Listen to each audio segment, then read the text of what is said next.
So first of all, my name is Shannon. I'm one of the naturalists here at the Woodlands Nature Station. And we are basically celebrating Migratory Bird Day with a program all about birds. Now, in this program, we're going to focus in on bird song. We're going to talk about how the birds make those calls and songs and why they make them as well. And all of the examples that I'm going to show are going to be of birds that can be found right here in Kentucky. So you'll be hearing sounds that you can hopefully hear somewhere right out here around your home as well. Okay, so the Woodlands Nature Station is found in Lamington Lakes National Recreation Area.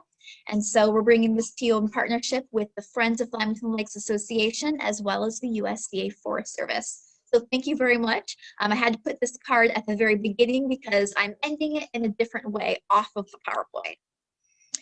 Okay, so first of all, I'm just going to kind of point out some of the wide variety of songs and calls that you can hear from birds. Now, this next one is going to be a recording of the call. I made an effort to find recordings that were all around the same volume level. So if you need to adjust your volume, this should be pretty close to what all of the calls and songs will be at. So let's play it and see if anyone knows what kind of bird this is.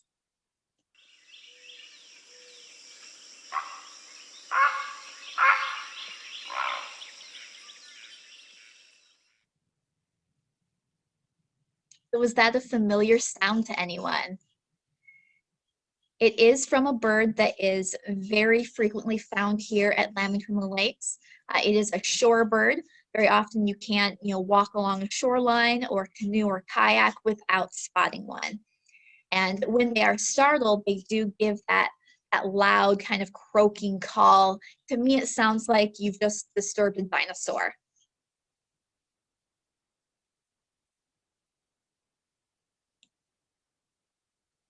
And there he is. That is the great blue heron. So they have a pretty distinctive sound right there, but there's a whole variety of sounds that birds can make. So next up, we're going to take a listen to another very common bird.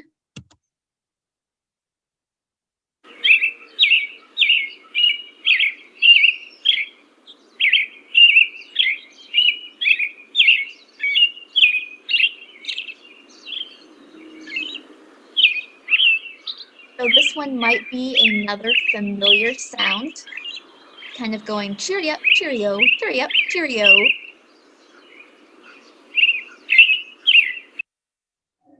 And this is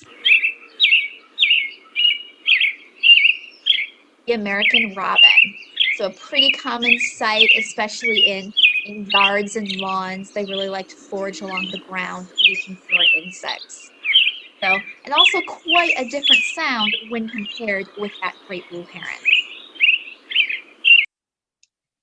So one question might be, why do they sing? Very often when we talk about bird song, we're usually referring to the longer songs that we as humans kind of found very pretty to hear, and those are usually done by the males. The males sing for a variety of reasons: to attract a mate, to basically proclaim that this is their territory, say that they are living here and nobody else should come and take it over. And they also use it as a way to identify individuals. So a bird who's defending a territory, he can actually hear all the calls of all the other birds of his species, and he can recognize who is his neighbor. And he will behave a little bit differently towards a neighbor who has a well-established territory than he would towards, say, a stranger who's moved in, who may be trying to take over a territory. They do think that the main purpose of the songs is to attract a mate. A lot of studies have shown that when a male has a mate, he sings less. So he doesn't need to be singing to kind of impress the females. He sings a little bit less. But if that mate is removed from an area, all of a sudden he starts to sing a lot more. So that would indicate that attracting a mate, impressing the females, is one of the main purposes of birdsong. Okay, so next up, we're gonna kind of figure out how birds make that sound. So how do they make those sounds? They're, the way they make them is a lot different when compared to us. So right now I'm using my larynx and my vocal cords to make all the sound. It's basically all the air that's rushing through is being used to vibrate those vocal cords. It's not the most efficient of ways. Humans, about 2% of the air that passes through is used to make our sound. The birds, though, while they do have a larynx, the only real purpose of an avian larynx is to close the glottis. So basically to keep food or water from going down the trachea. It doesn't function to make any sound at all.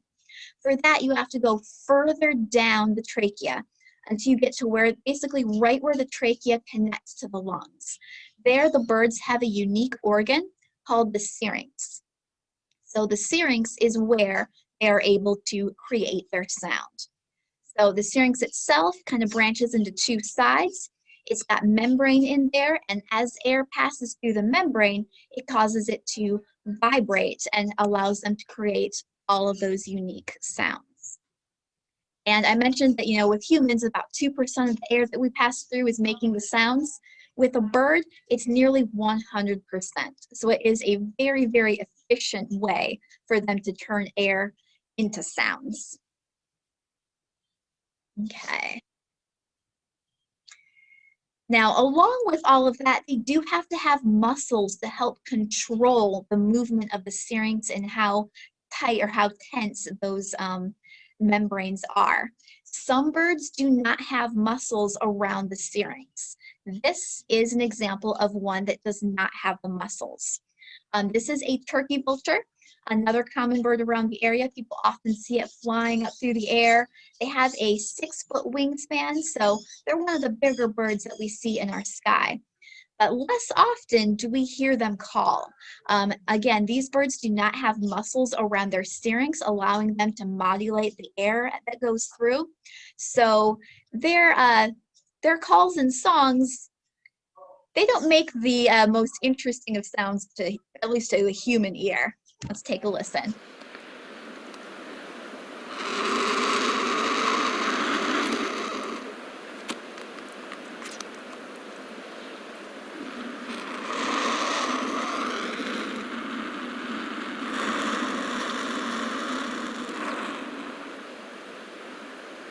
Kind of these low hisses. They can also make these kind of grunts or whoops that sound a little bit like a dog.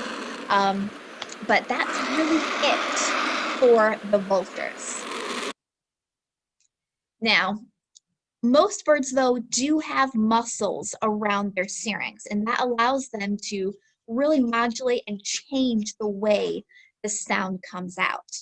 A great example of that is in the brown-headed cowbird right there. Now, the brown-headed cowbird has a fairly simple song at first listen, but it's actually fairly complex. You really stop and listen to the different scales that it goes up as it is doing its call. If you ever hear birds and you hear a sound that sounds like water dropping, you are hearing brown-headed cowbirds most likely. So let's take a quick listen to that.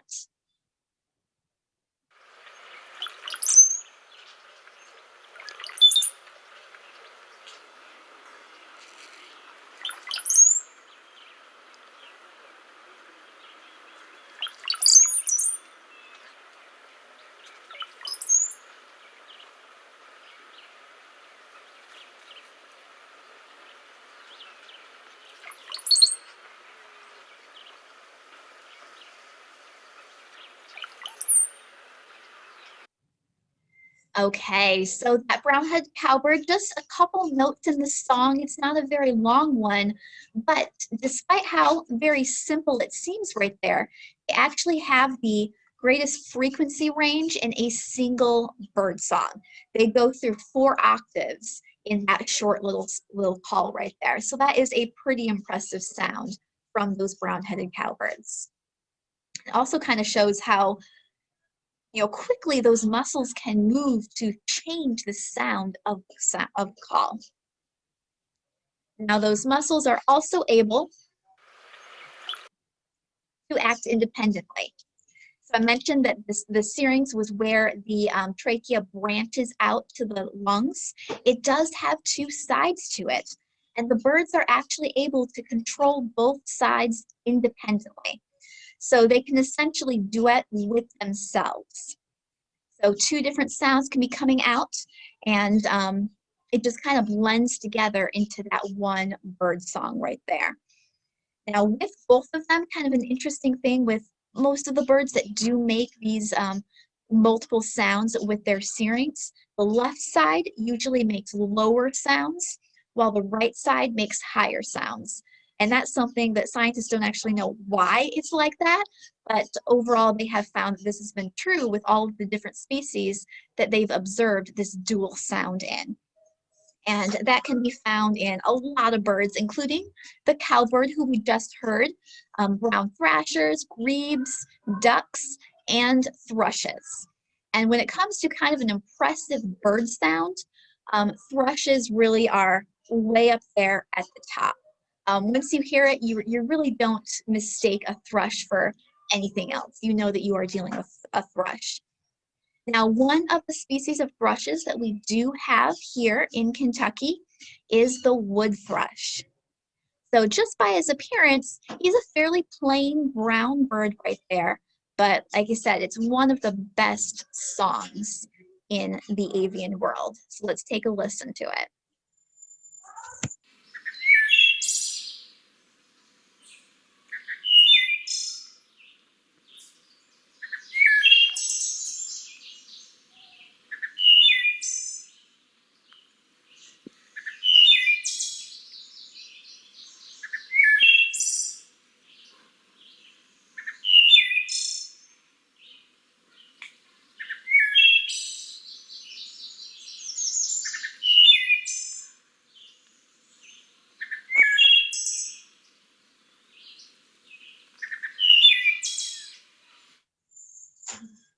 Has anyone here been lucky enough to hear a thrush call?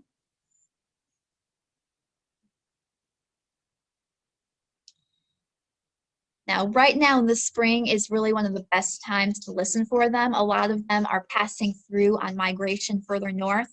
But yeah, very, very beautiful song. You could kind of hear, definitely as humans, our ears don't pick up on all of the subtleties that you sometimes, the birds are going to notice in the song there. But you could really hear, especially on that end trill, how you had a lower tone kind of going along at the same time as that higher trill right there. Really kind of added a lot of interest to it.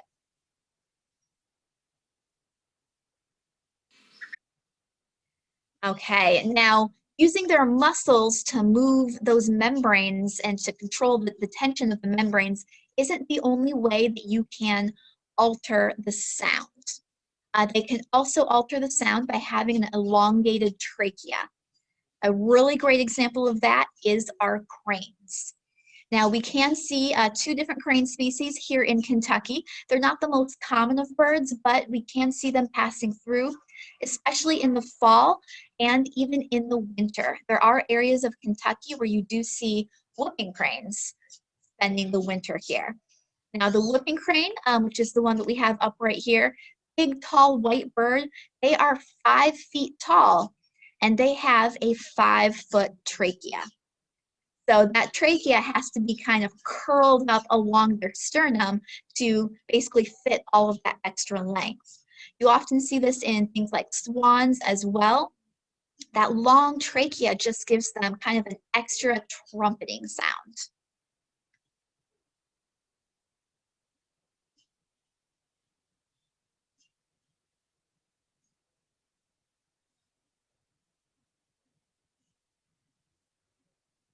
Okay, let's see if it wants to play.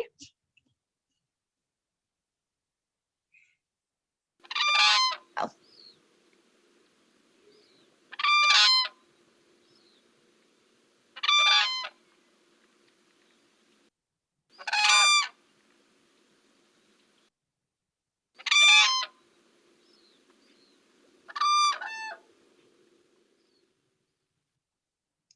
So it's a very ringing sound that you can really hear from a long distance.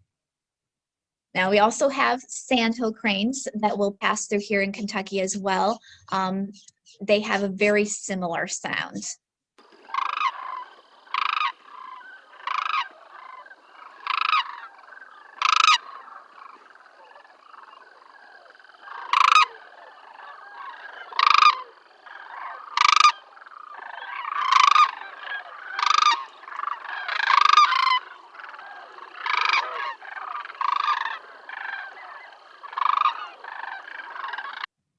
Okay, so not every bird has that elongated trachea, but they do a variety of things to try to modulate the sound that's coming from their syrinx there. If you sit and watch a bird singing, sometimes they kind of stretch their neck out and bob down, and all of that is changing the way their trachea is positioned, the position of their mouth, the way the muscles are moving. All of these little things contribute to change all of the sounds that are coming from them. So that's quite a lot of work to get that sound out, and does take a lot of knowledge as well. So I think then the next question is, you know, all that work of trying to make that call, all of these birds have so many unique sounds. You know, if you are out studying birds or learning about them, you can identify them by ear, just listening for that distinctive call from the birds. So how do they know to make it? How do they know to give the appropriate call for their species? And on that, there isn't really a simple answer because it really depends on the type of bird that you're dealing with. Now, there are some, such as around here, a lot of the flycatchers, they are born knowing their call. An example of that is our eastern phoebe. And an eastern phoebe is another one of the fun birds to learn because it's one of them that says its own name. I really appreciate those birds when you're trying to identify them out in the field, because when they just yell out, Phoebe, Phoebe, you know exactly who you are dealing with.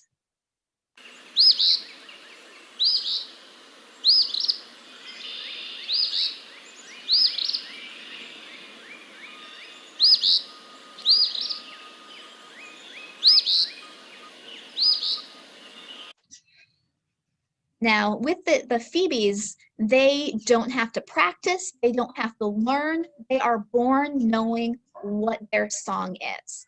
There's been some studies where they have raised them in isolation, and they never heard the call of an adult, and yet once they were mature, they were singing their appropriate song. So they know exactly what they sound like and what they should sound like without ever hearing it, which I think is kind of an amazing thing, that that kind of knowledge or ability can be passed on right in their genes. Now, this isn't true for all birds, though. Some of them do have to learn their song. And now, another example of birds that are born knowing their song, the brown-headed cowbird that we saw earlier. The brown-headed cowbird is a brood parasite, which means it lays its eggs in the nests of other birds. So basically, baby brown-headed cowbirds are being raised by phoebes and robins and all kinds of other bird species. So they're not being raised by other brown-headed cowbirds. They're not hearing brown-headed cowbird songs. They have to know, basically genetically, who they are and what they should sound like. So there's no learning that goes on with the brown-headed cowbirds. They already know. Okay. Now, of the birds that learn, that is a large number of our bird species do have to learn their own call. But even that, it would seem to be a fairly difficult thing, because if you have a baby bird right here and there's, 20 nests in the vicinity, could a song sparrow hear a robin call and get confused and start to sing that robin call? They actually do not. Even though they have to learn how to sing their own song, they still somehow are able to recognize that that is their song. With a study with song sparrows, they played some different songs and they found that baby song sparrows, their heart actually beat faster when they heard their own species song. So there's still something in them, perhaps genetically, that recognizes what they should be trying to sound like. But even once they have heard that song and they're starting to learn it, it does take them a bit of practice to get it right. Young birds will actually kind of sit and sing and babble to themselves as they're practicing through their song and figuring out how to make it sound the way that those adult song sparrows sound. So let's take a look at the song sparrow sound.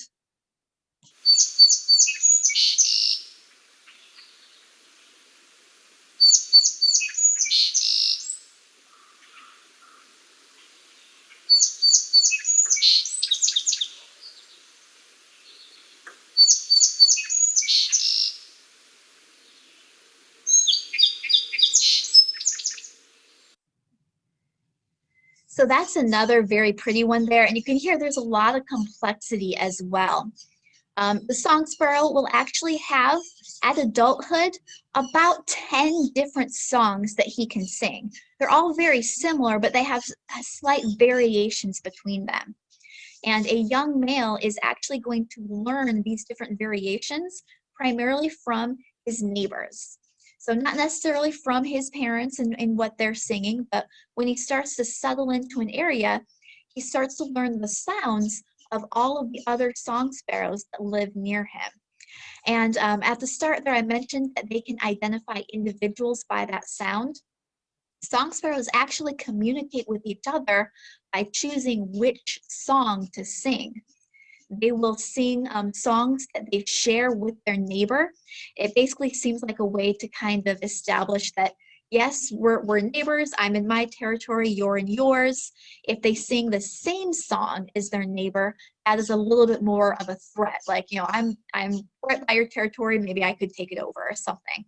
So they'll actually alter which songs they're singing just based on interactions with all of the other song sparrows around them. So I think that's a pretty amazing thing, that they're really communicating a lot of information to one another, and probably quite a bit that we as humans just don't know. Okay. So that song sparrow right here, he's going to do most of his learning in the first year of his life. By the time he is a year old, an adult there, he's not likely to be learning more songs. He's already learned about 10 of them, and those are going to serve him for the rest of his life there. But some birds are going to learn their entire lives. They're never going to stop learning new songs. A lot of them belong to the mimic family. So the northern mockingbird is a great example there. They, like I said, they never stop learning.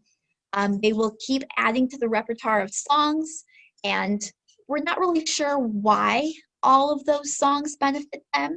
It could be that the females are more attracted to a male who has a large number of songs.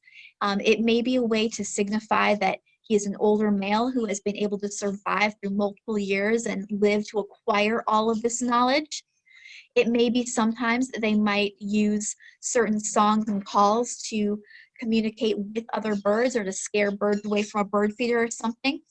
There are a few different theories on there, and we don't know the exact reason. It's likely that there may be multiple reasons why they do acquire new songs all of the time. Now, recognizing the mimics can be a little bit harder because they might borrow a robin song or a swallow song. They might imitate a car alarm or a frog. They're going to throw just a little bit of all of the sounds they have heard into their own songs. Now with the mockingbird, they're really enthusiastic about it. So they tend to do multiple repetitions over and over again of all of these different sounds. And they're not very consistent in the number of repetitions they do. So they can do something like a caw, caw, caw, whoop, whoop, whoop, whoop, whoop, whoop, whoop, beep, beep, caw, caw, whoop, beep, beep. So I'm not doing a very good example of that, but it's many repetitions, but it's kind of, you can't be like, oh, they've done three, they've done three, they've done three. It's a little bit all over the place. I'm going to play them right here, and you'll hear what I mean.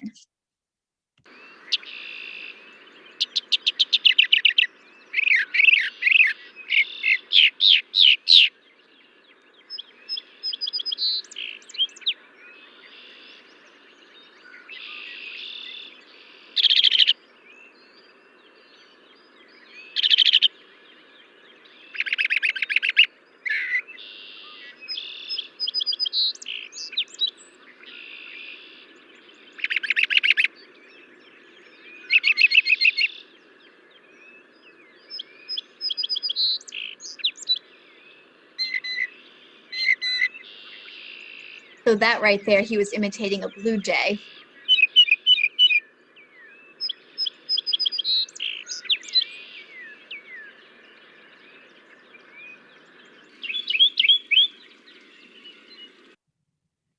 So you can see that all of that was from one bird, and he was just basically repeating back all of these different songs that he has learned. A northern mockingbird can know up to 200 songs. So that's quite a bit for him to know there. Like I was picking up little sounds in there that to me sounded like, I mentioned the blue jay, some in there sound a little bit like a tufted titmouse, some kind of robin-y type sounds. So they just kind of take a little bit of everything and just keep adding it to their song list. And like I said, with them being a mimic, they can be a little harder because they're playing so many different songs there. But when you hear the constant changing, the fact that it's kind of jumbled and all over the place, you can start to think that, okay, this might be a mockingbird here. And they often do kind of make it easy if you want to double check, because they seem to like to sit at the very top of a branch and do their singing. So it can be possible to kind of start looking around and locate exactly who is making all of that racket right there. Now, I mentioned that they can have up to 200 different songs. It's going to increase as they age, but they do not have the biggest number of songs of any bird in the bird world. At least as of now, the bird that has the largest songbook is the brown thrasher. This is another one that we do have here in Kentucky. These guys have been known to sing up to 2,000 songs. So they have 2,000 different songs in the repertoire. So that is pretty amazing right there. Now with them, they may mimic things as well, but they also, individuals will just kind of create their own songs. They just, basically make their own individual songs sometimes. And some studies have shown that they can remember all of these songs for at least 19 days. So it's not just a constant making things up, they are going back to things that they have done before and basically incorporating them into all of these different songs and calls they do. Now with the brown thrasher, they will sing in couplets. So they'll do two calls together, they'll move to a new song. So song, song, then the next song twice, next song twice, next song twice. So they're a lot more regular when compared to that northern mockingbird. So even though a lot of the sounds they're making might be very similar to the mockingbird, when you start to hear those couplets, you know that you are dealing with a brown thrasher.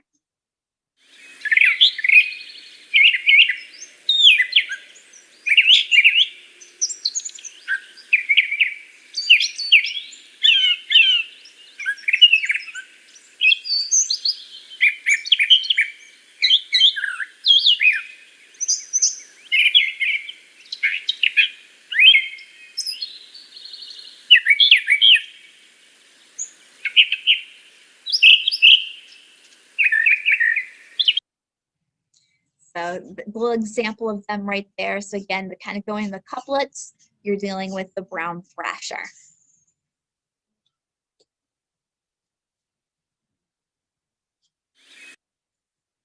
Okay. Now, a lot of the birds that we really think about singing, we're thinking about the ones that sing at dawn with the dawn chorus. A lot of our songbirds, they basically, as soon as the light starts to come up, they start to sing, perhaps to kind of reestablish their territory, let everyone know that they're still there, occupying this area, maybe to begin to attract females to their area. But there are some birds that are going to be singing at night. First thing we might think of is the owls, which do sing at night as well. And next, another one is the eastern whipperwill. And they have a very impressive song. Now, it's not nearly as complex as some of these other songs we were hearing. You'll hear that it's more of a kind of a simple whistled song over and over again. They just have one song. They sing the same one over and over and over again. And they're another one, like I said, I like it when birds tell you their name. Whippoorwills tell you their name as well. Just whippoorwill, whippoorwill.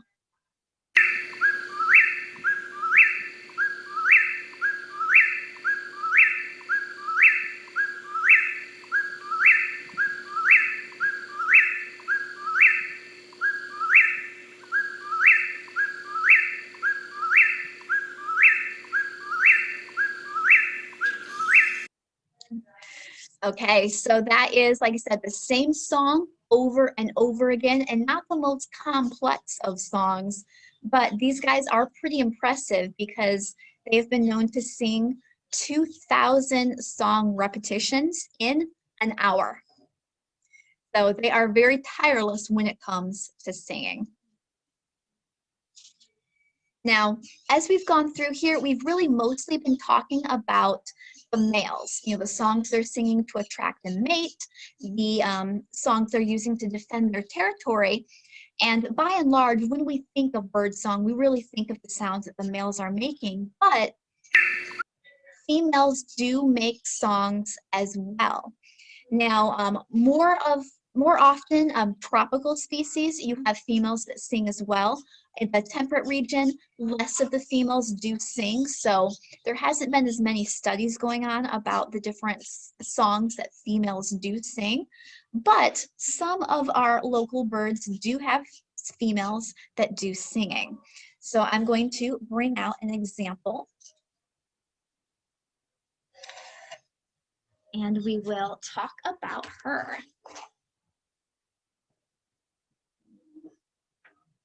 Okay, so I've got her right next to me over here.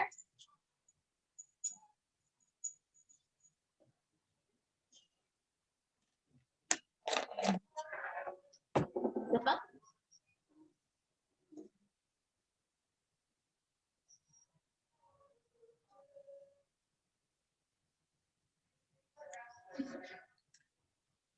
Okay.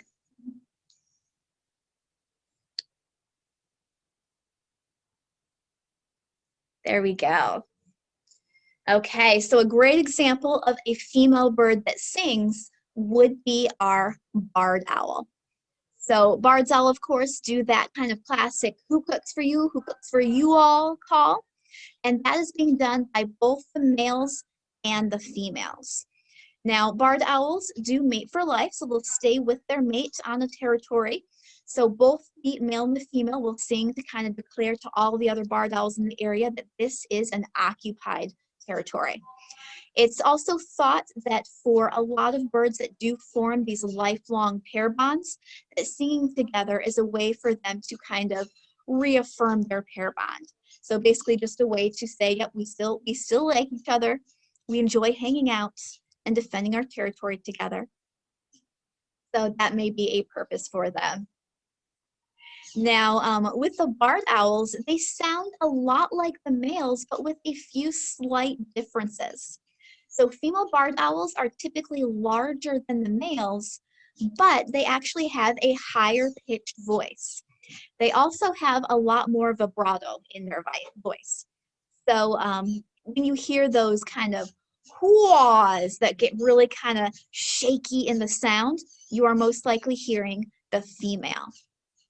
And as for why they sound a little bit different than the males, that's something that we really don't know. I haven't found any studies on that.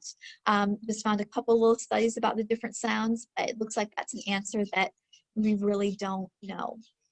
So here's a great example of a female who also sings. And I think this is the first time I've used her for a webinar, and she is staring at her reflection on the screen. So she definitely thinks that there's another barred owl here looking at her.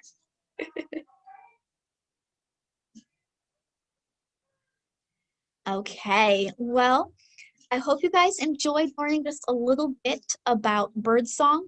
There is so much out there. If you are really interested in the topic, there are a few books out by an author named Kreutzma. He's done a lot of research into bird songs, kind of one of the main researchers when it comes to bird songs. He does have some very accessible books if anyone would like to read and learn more about them. One of them is The Singing Life of Birds. And thank you so much for coming to the program right here. Thank you so much for joining me today, and I hope you guys all have a great day. Thank you.